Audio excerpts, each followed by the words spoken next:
The way a film opens can be everything, so bear with me here. A film can open one of three ways, not exclusively, but it'll be more heavy in one than the others. A film might open by establishing a setting and the characters you're going to spend the rest of the film with, or it might try something more subtle in creating a mood and building expectations. Or a film might start by making a strong statement of intent. With the inflection, you can probably tell what I think makes a better movie. Let's look at some examples. It's far more common to see an opening that introduces you to the places and people that you're going to be spending the rest of the film with.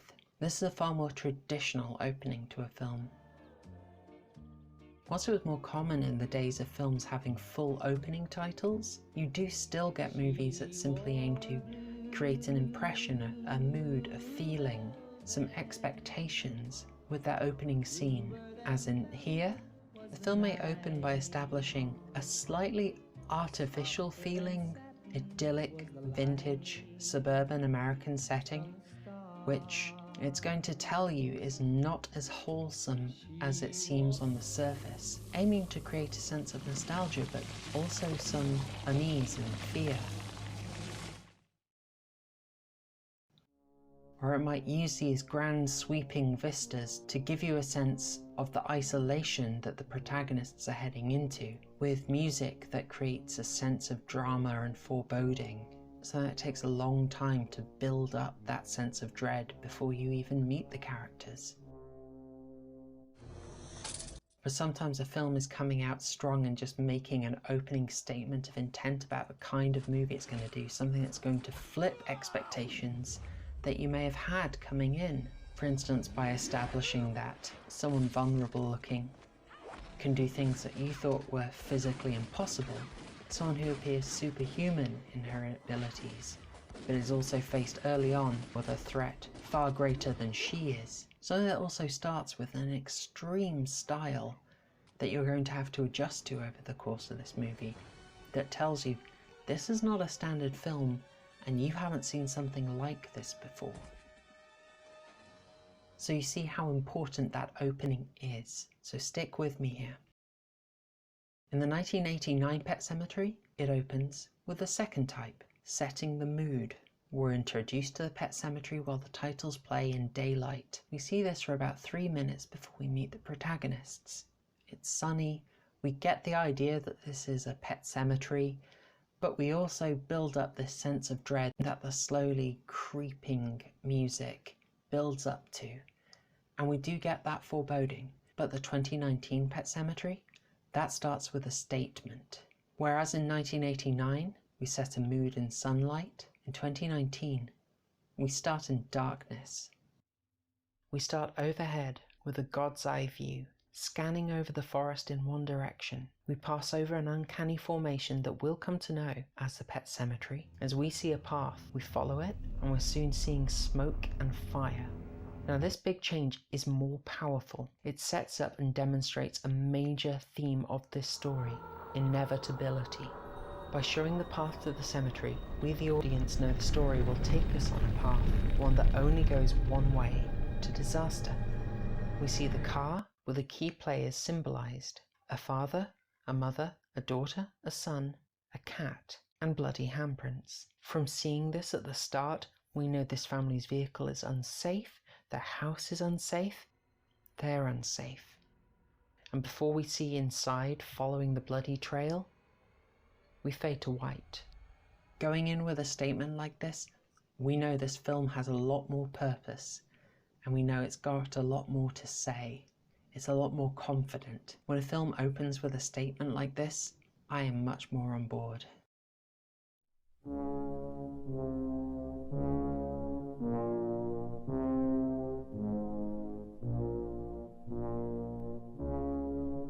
This Pet Sematary is cleaner in structure. Some extraneous, unnecessary elements are removed, leaving a good match for a 5-act structure. Act 1. Establish the situation when it's normal. That would be here, the Creeds arriving in town and us learning who they are, what's important to them, establishing Judd and the Pet Sematary. Act 2 is a change, the inciting incident. In Pet Sematary, that is the death of Victor Pascal. It introduces death back into the story, raises a supernatural element, and establishes the themes.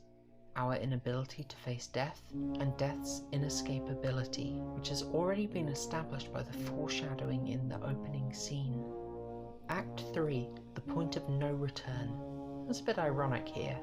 Our Act 3 is the death of the cat, Church, and the decision to bring him back. That's the main part of the third act, which has to end with an event that forever changes the character's world. As fans of the book or original will expect, that's the death of 2-year-old Gage. But in the 2019 adaptation, it's 11-year-old Ellie who dies. And that's a significant change that I'll focus on later. In Act 4, the plot thickens, and a choice has to be made in response to that pivotal moment. Lewis ignores sense, lies to his family, drugs Judd to avoid his plan being revealed, and then acts to bring Ellie back from the dead.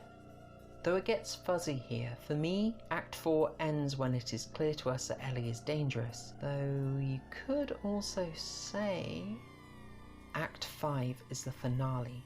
With the decisions made, the results of those decisions are inescapable, and we have to see it play out.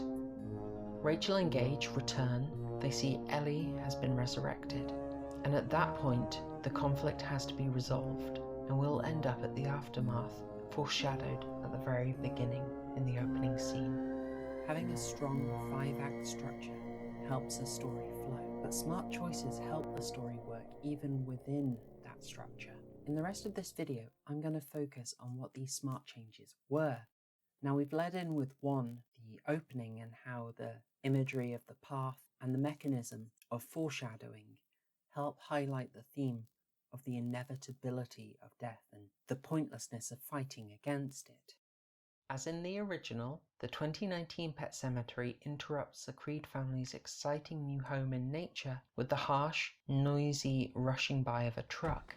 Both films set this up well, making trucks just a part of the setting. As it's 2019, yes, this is played more as a jump scare. I will concede to critics that one of the elements that isn't as good is an over-reliance on jump scares, which you see here. In another change, we get to see the family settle into their new life for a bit. Lewis arriving at the more relaxed clinic, Rachel and Ellie playing, before an odd sight interrupts them. Now, if you watched my first video, you know that this is a modern introduction, and a somewhat sneaky, cynical one for marketing purposes, so I'm not going to go into extra detail on that. It's a brief scene, it's quite a non sequitur, it's kind of harmless to be honest, but it could also be cut. Anyway, it leads Rachel and Ellie to the Pet Sematary, where they meet Judd Crandall, here played very well, I think, by John Lithgow. That's an interesting change, meeting Judd now, instead of as soon as they first move in. It certainly makes him discussing the Pet Sematary more natural, and, as in the first version, he discusses death with Ellie. The film is raising that key theme early. How do we deal with death? After spending some time getting to know the family and warming to them, we see the next big difference between the 2019 and 1989 versions. That is, how the character of Victor Pascal is represented and used throughout the film. So the next step up in developments occurs at the University Medical Center, where Lewis's hopes of a quieter life are dashed when a student, Victor Pascal, is brought in fatally injured. The message here is death is cruel, unlucky, random. The threat in Pet Sematary isn't really a malicious killer with malevolent intent. It's that you can be set to start medical school looking forward to your career and whole life when a traffic accident can end you.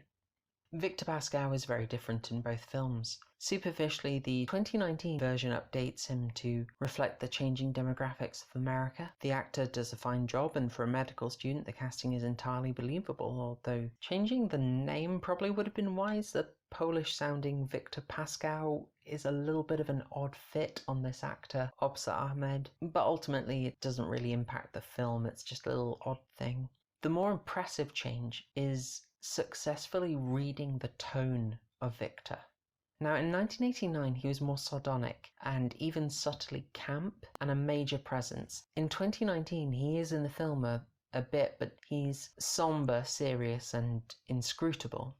Stephen King wrote the script for the 1989 film as well, and he likes writing these sardonic inner monologues with impossible, unreal characters.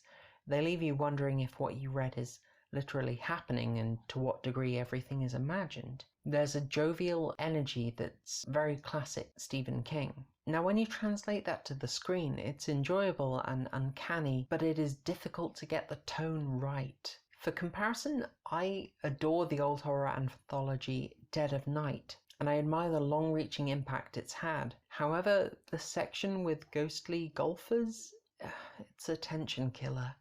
It breaks the mood carefully built up over the previous stories. Dead of Night's most famous section shows you how comedy can work with horror, pivoting from the safety and vulnerability of laughter into suddenly interrogating you and catching you off guard. It's a very dangerous, difficult balancing act. So it is quintessential Stephen King, but the camp joy of seeing undead Victor Pascal influence truckers and airline staff works against a more serious attempt at horror happening in this film. You can have that and still be scary, a la American Werewolf in London, but not the deeper unease that the 2019 Pet Sematary goes for. It doesn't really work with the muted colours and the heavier heart that Lewis carries here. This Victor is the right Victor for a more serious film. We also have an Ellie who is a bit more transgressive. She takes more initiative. In the Pet Sematary itself, she was investigating the barrier, and here she's exploring Judd's house.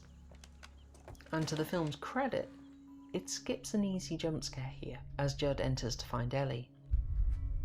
The change to make Ellie more involved, more active, and take more initiative, it's a really good change that helps the film explore its films far better and in much more detail. So let's take for an example this scene here, which I'll talk about in some depth. Now, their conversation here is important.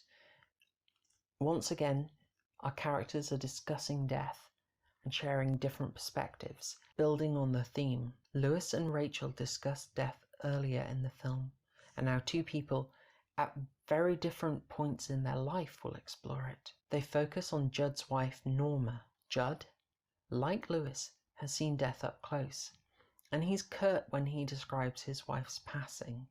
Got sick, passed away. This is a dichotomy, it's a tragic one. Youthful hopefulness and the bitter experience of life. It's a hope that death can be overcome that will fuel the nightmares later in the film. But maybe it's this very conversation that motivates Judd to act against his sense later, hoping to preserve Ellie's innocence, her hopefulness. Let's talk about this film's Harvey the Rabbit, a character who's super important precisely because she isn't there. Now, interestingly, both films changed Norma from alive to dead, but this isn't for streamlining the plot. I think Norma's passing is crucial as it differentiates Judd from everyone else. Now, he knows he lives near the place beyond the cemetery. He knows he could have tried to bring her back from death, and Judd's been tempted, but he resisted. He lives on in her absence, with only her memory. Judd made a painful choice and it informs his whole view on death. When he says sometimes dead is better, it's because he's had to make that decision and he has to live with it. He's the healthy perspective of someone who has accepted death. We also see that he isn't ruined by it, and there's a touching warmth to him joining the Creeds for dinner. It is so important that we spend time with them as they are, getting to like them. Ellie's keenness to show her ballet, and Gage's stumbling words, and not least the cat rightfully demanding attention, are authentic. Nevertheless, inevitability is a theme, and the foreshadowing is re-emphasized. After this family dinner, we cut back to the same overhead shot that we saw in the doomed beginning. It reminds us bad things are coming. This film cut a lot of characters out, and it makes excellent use of that time that it's clawed back. With the streamlined structure and streamlined cast, it makes better use of everyone who is there. Rachel's family are almost entirely cut, and the family's occasional housekeeper, Missy Dandridge, is also thankfully excluded from this version. Missy Dandridge is a classic, quirky Stephen King character, but ultimately a distraction, and I think kind of a cheap way to get a death in early. There are two other changes which are the most significant, I would say. One of them I'm going to explore in part 3, but I couldn't end this video without discussing the major change in Act 3 over which child is killed. I'm thinking like, man, these people, it's so nuts. You can take Route 301 and go to Tampa, or you could take Route 17 and go to Tampa, but both times you're going to come out at Tampa. Yeah. Of course, in the 1989 film and in the book, the toddler Gage dies, and in this update, it is 11-year-old Ellie who dies. Now, this is one of the biggest changes in the film, and another reason that the 2019 Pet Sematary is the better adaptation, in my opinion. The theme of inevitability and the harm from not accepting deaths are reinforced by having an exacerbating effect. Church returns and tempts Ellie over to the road. That is a really smart change. It makes the consequences of Lewis's actions so much clearer. Moreover, the threat from the trucks pays off, and this time Gage lives, but Ellie dies. Now, this was a surprise for me and a well-handled bit of meta filmmaking. Fans of the originals are primed for Gage's death, and the film does lean towards that a number of times. This playing with people's expectations, especially fans' expectations, will show up again, and it's most obvious in the final act. Pragmatically, as the directors acknowledge, an 11-year-old can convincingly do a lot more than a 2-year-old, and yet still seem vulnerable. Ultimately, the decision to resurrect a dead child is inevitable and irresistible here. We're on that path already. Also inevitably, that child will be a threat. It was a weakness of the original adaptation that, although the enormity of the grotesque, murderous resurrection may be greater with a 2-year-old, as in, it is that much more taboo, that much more grotesque, it's also visually less convincing. It's much harder to make a 2-year-old a threat. Judd Crandall had to not resist at all in the original when he was attacked. You just can't make a toddler that threatening. Beyond the pragmatic, thematically it's also more suited. Most conversations about death happen with Ellie, so it's more interesting for her to be the one who dies and is brought back to life. It's more relevant to her. We've had that built up. With this and the change putting the emphasis on a more capable actor, the directors, Kevin Kulsh and Dennis Widmer, made a smart decision, and that made this a better movie. Now, it's a shocking moment, breaking the expectations of a horror film. It's setting the horror in daylight, and it makes natural, everyday reality the threat. This is part of what elevates Pet Sematary above other horrors, not needing to go to the supernatural for the danger, using the supernatural to explore the theme. And structurally, it is the lowest point for the family, the nadir. It's the point that demands a change. For the fourth act, a drastic change has to take place in response to drive the story to its conclusion and seal everyone's fates.